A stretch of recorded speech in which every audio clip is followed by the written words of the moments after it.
Mike Pashon is in the business of making dreams come true. I started in 1977 building houses here, and been doing it ever since. He was fresh out of high school. I learned as I go. The rest is history.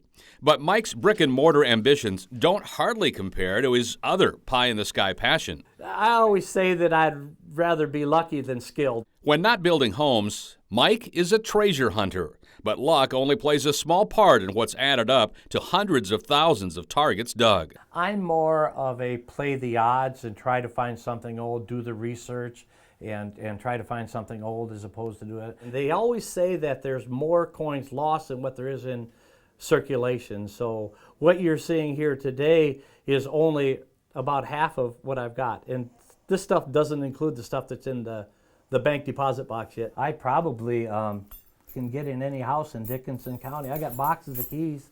Turns out Mike was on point from the beginning. And my wife's uncle had a metal detector, so I dug down and I found a 1924 quarter. That was the first coin that I've ever found. And they're really hard to find. I've been metal detecting for 31 or 32 years, and I think I've only found 8 of them. And that was the first coin I found. So on a given day, you get to a place you're going to dig. Do you start to get a little excited about what might be out here? Sure. Little do the homeowners know, they've probably been mowing over some type of treasure for years and not know it, because you don't know what's underneath the ground here. Got a target. I've been metal detecting for such a long time, I can tell if it's a deeper target. Got it. Because they just whisper at you, if you will. It's a coin, not too deep. When you dig a target up, you have no idea what it's going to find. Looks like 1945 wheat penny.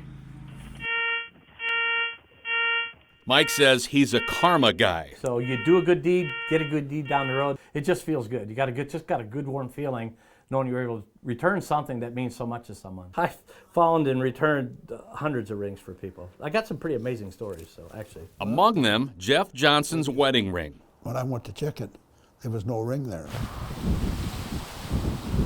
The ring lost in a field after 67 years of marriage. Just the second time ever off his finger. The wife and I went back out there and walked around, and no luck. And before he got to the end of my grid, I heard this funny noise, which I knew was off of his detector. And I turned around and he had that little silver thing in his fingers. Like they say, it's who you know, not what you know, right? You're correct.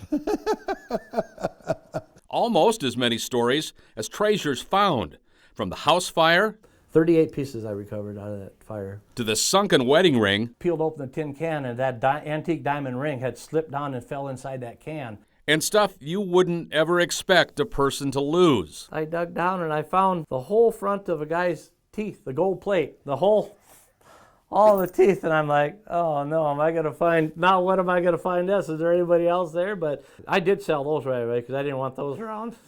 I don't know how you find the owner of that, but I don't find everything, Tim. But when he does, there's usually a story. Found that 1904 political campaign slogan, which had 2 different candidates battling it out against each other. I didn't know that there was supposed to be a picture of the face with it. I did not know that until I Googled it some years later. He found it eventually 3 miles away. 8 years later, I was at another location miles away from that, and I found the head that had the faces on it, but not the top part of it. So pretty amazing. Of course, every metal detector That was a good target. eventually runs low on power. How hard will it be to hang up the metal detector? Yeah, so, I don't think I'll ever hang up the metal detector. I'm going to probably slow down a little bit when the good Lord tells me that I'm not able to got it locked in, get up and down on my knees anymore or anything like that. But until then, It's amazing being able to give back something that someone finds so special,